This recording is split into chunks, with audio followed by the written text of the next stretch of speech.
Iran से कच्चे तेल के आयात पर प्रतिबंध के बाद अब कच्चे तेल की कीमतों में उछाल का दौर शुरू हो गया है। फिलहाल भारत ने कच्चे तेल के इंपोर्ट के लिए जो विकल्प तलाशे हैं उनमें सऊदी अरब, संयुक्त अरब अमीरात और इराक शामिल हैं। लेकिन भारत को सऊदी से पहले ही महंगे रेट पर कच्चा तेल मिलता है। दूसरी तरफ उत्पादन घटाकर सऊदी अरब लगातार कच्चे तेल की कीमतों में बढ़ोतरी करने में लगा है। वहीं यूएस में इन्वेंट्री घटी है। ऐसे में इसका सीधा असर महंगे पेट्रोल डीजल के साथ ही वित्तीय घाटे में बढ़ोतरी और अर्थव्यवस्था पर पड़ सकता है। इस समय अगर देखें तो वहां सर क्रूड ऑयल की प्राइसेस लगभग 10 से 12% जो है वो बढ़ गई हैं और इसका इम्पैक्ट जो हमारे कैड पर पड़ेगा वो पड़ेगा करीब 0.5 से 0.4% के बीच में। तो यानी कि अब हमारा कैड का बिल यहां पर बढ़ता हुआ नजर आएगा। और अगर $1 यहां पर क्रूड ऑयल का प्राइस बढ़ता है, यानी कि आज जैसे $74 है और $75 की अगर बास्केट हो जाती है, तो लगभग जो हमारे बिल पर इम्पैक्ट आता है वो आता है 10,500 करोड़ का। तो ओवरऑल जो आगे की सिचुएशन है या इन्फ्लेशन को देखें तो काफी हद तक इम्पैक्ट करेगा। अमेरिका के इस कदम के बाद अब कच्चे तेल की कीमतों पर दबाव बढ़ने लगा है।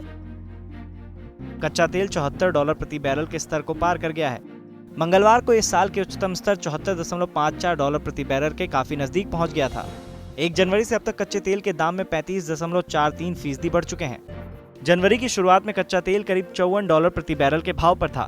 पिछले 1 साल में भी ये करीब 9% महंगा हो गया है। जानकार मान रहे हैं कि अगली तिमाही में भी क्रूड में तेजी बने रहने के पूरे आसार हैं।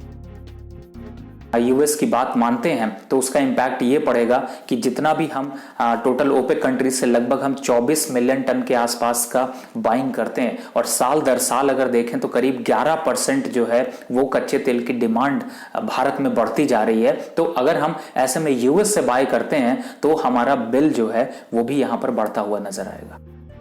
आशंका जताई जा रही है कि अगले 1 महीने तक कच्चे तेल की कीमतों में तेजी का यह सिलसिला जारी रहेगा।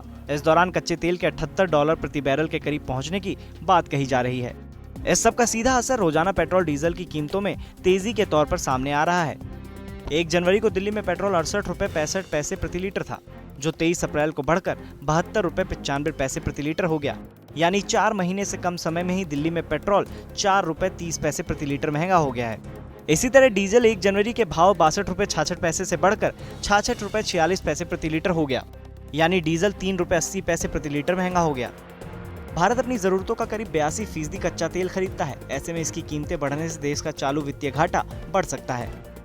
2017 से 2018 में 22.043 करोड़ टन क्रूड का आयात किया गया था। इसके इंपोर्ट पर $87.7 अरब यानी 5.65 लाख करोड़ रुपए खर्च किए गए थे। 2018 से 2019 में कुल 22.7 करोड़ टन क्रूड का इंपोर्ट किए जाने का अनुमान है, जिस पर करीब $115 अरब खर्च हो सकते हैं, जो 5 साल में सबसे ज्यादा होगा। ये 2017-2018 के मुकाबले 30% ज्यादा है। आगे भी क्रूड अगर ऐसा ही महंगा होता रहा तो रुपए में भी कमजोरी आ सकती है। इकोनॉमिक सर्वे के मुताबिक कच्चे तेल की कीमत अब $10 बढ़ती है तो चालू वित्तीय घाटा $1000 करोड़ तक बढ़ सकता है। इससे विकास दर में 0.2% से 0.3% तक कमी आ सकती है। इससे महंगाई दर में भी 1.7% का इजाफा होता है।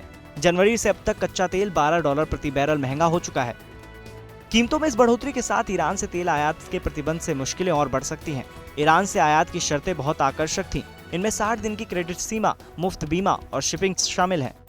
भारत इन प्रतिबंधों में भी अभी रियायतों की मांग कर रहा है। कच्चे तेल के अंतर्राष्ट्रीय बाजार के हाल को देखते हुए भारत के लिहाज से छूट मिलनी बेहद जरूरी है।